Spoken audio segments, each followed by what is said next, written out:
and the quality of life that we have to someone who has come before us.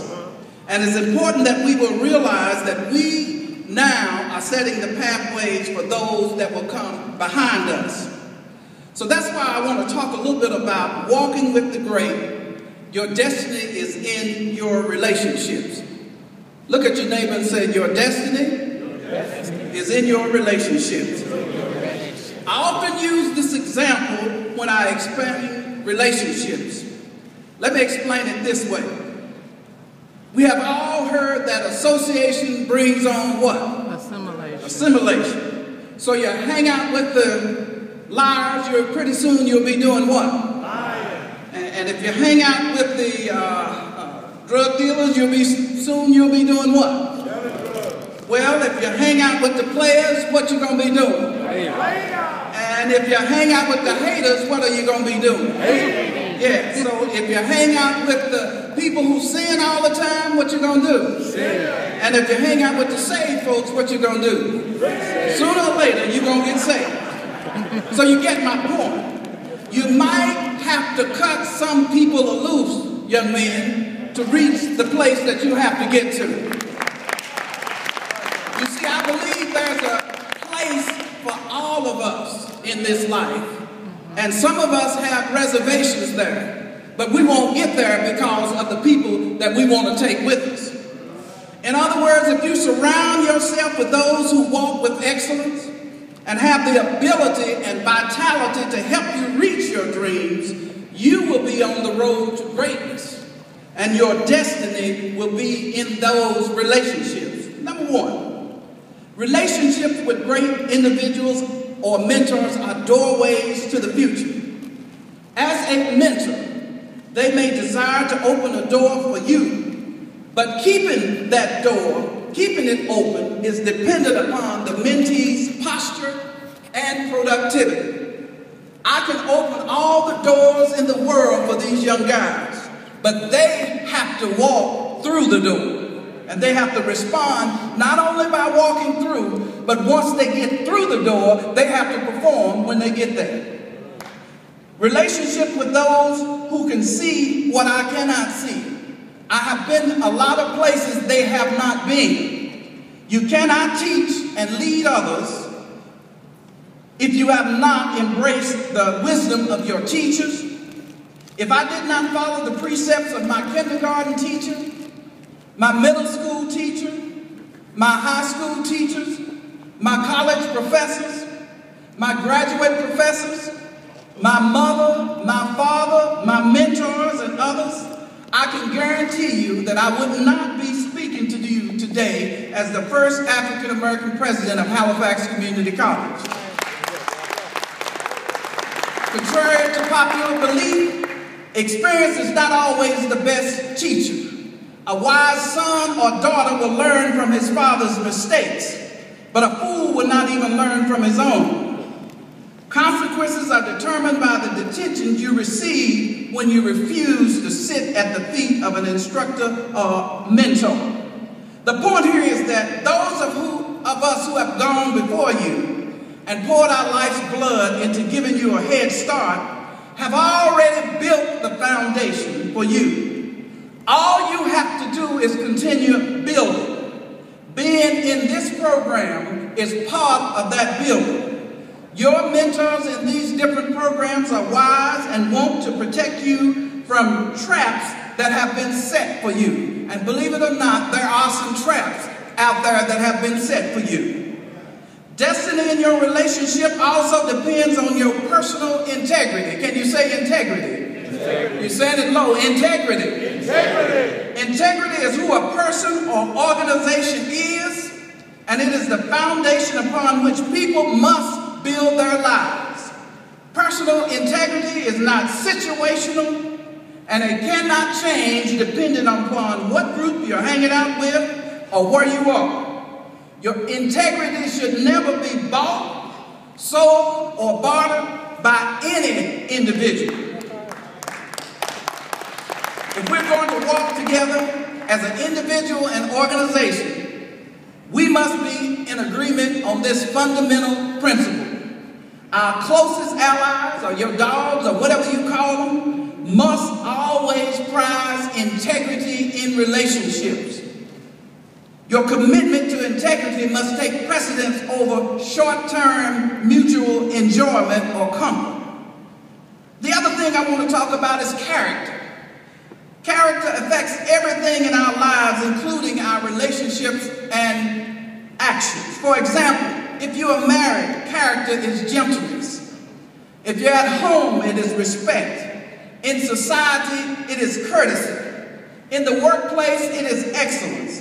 In sports, it is fairness. In relationships, it is kindness. To the victor, it is congratulations.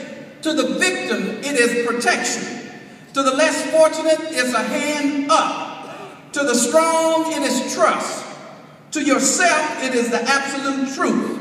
And to God, it is reverence, love, and commitment. There are many more examples of destiny being in relationships. Today's excellence is tomorrow's mediocrity. All you have to do is give up all of the mediocrities in your life. It's not hard, but you have to be real. Being fake and phony and wearing a suit won't get you very far in this life if you don't have anything in your head. And I'm just trying to keep it real because a lot of people think wearing a three-piece suit gonna get you somewhere, but it won't get you anywhere. Never stop changing and never stop pressing. The moment that you stop moving and start camping out, your date with destiny is in trouble. Being resistant to change indicates inflexibility and an unwillingness to submit, subject, or adapt to a changing world. Anything that is brittle is easily broken. Remember, it is impossible to correct what we are unwilling to face. With every time you are promoted comes greater responsibility. Greatness becomes yours the moment you become small in your own eyes and start realizing you are not all that. Yeah, you're not all that. I know you're good, but you're still not all that. Pursuing and maintaining your date with destiny means that you will never give up your quest, regardless of what life has for you. Winners make decisions which prepare them for the future they have been promised. Losers celebrate the decisions they bring them momentarily satisfaction. So you have a lot to do in your life, but I want to give you 7 guidelines that will help you deal with relationships and lessons of the heart. My favorite bishop, T.D. Jakes, provided the inspiration for these guidelines, and I'm going to give you them today. Just tighten up your caps, because some of you may not agree with me, but I'm going to say it anyway. They don't have to invite me back. Are you ready? All right, number 1, accept disappointing realities. You better admit to yourself that certain relationships that you might have in your life are not working. You have tried your best to save Pookie and Shanae and Jamal and everybody else on that list. But you have to accept the fact that sometimes your best efforts are not good enough and you just can't help everybody. Letting them go doesn't mean they will never get better, but letting them go means you are releasing them to the one who never fails. He will work it out. Number 2, do not try to be somebody else's God. Say somebody else's God. Somebody else's God. Okay, have you ever had people who always turn to you for help and then make you feel guilty because you can't solve their problems? There's a big difference between helping someone and carrying someone. Do not become a crutch or an enabler. Sometimes it's better to step back and let other people walk on their own. Number 3, can you say this? Be comfortable with criticism. So when you have determined, be comfortable with criticism. Ask these guys, we talk a lot. When you have determined that a relationship must end, accept the fact that not everybody's going to be happy with you ending the relationship. Do not allow the fear of criticism to imprison you. Do not let the haters stop you from telling the truth. Yeah, that's right. Truth sometimes hurts, and it often alienates, but nonetheless, it still is the truth. The only way to avoid criticism is to always say what everyone wants to hear, and that is living a lie in the relationship. So be truth tellers. Number 4, develop a budget for each level of your relationship. How much am I going to put in this relationship? Will it cost too much? You don't have to spend your life straightening out constant misunderstandings, hurt feelings, and damaged egos. And there are a lot of damaged egos out there. There are a lot of drama queens and drama kings out there. And I'm sure there are a few drama kings and drama queens right in here too. So, but you have control. So avoid relationships that leave you drained. You set the budget, how much you're going to put in that relationship. Because if you go bankrupt emotionally, physically, or psychologically, just to make somebody else feel great, it might sound good, but you need to know when to walk away. Number 5, compartmentalize the relationships you keep.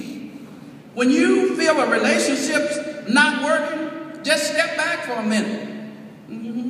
You need to step back and objectively look at the facts, then reassess where things stand and how you want to proceed. You may be able to salvage part of it because of common interest. If it's of common interest, you try to maintain it, but there are other times that things are going to be null and void and you need to let them go. You need to know how to say bye-bye to certain people. Number 6, progressively terminate dead relationships. Can you say dead relationships? Dead relationships. Gradual separation is the best. There are some relationships, whether it's in business, education, or romantic relationships, that you have to get out of.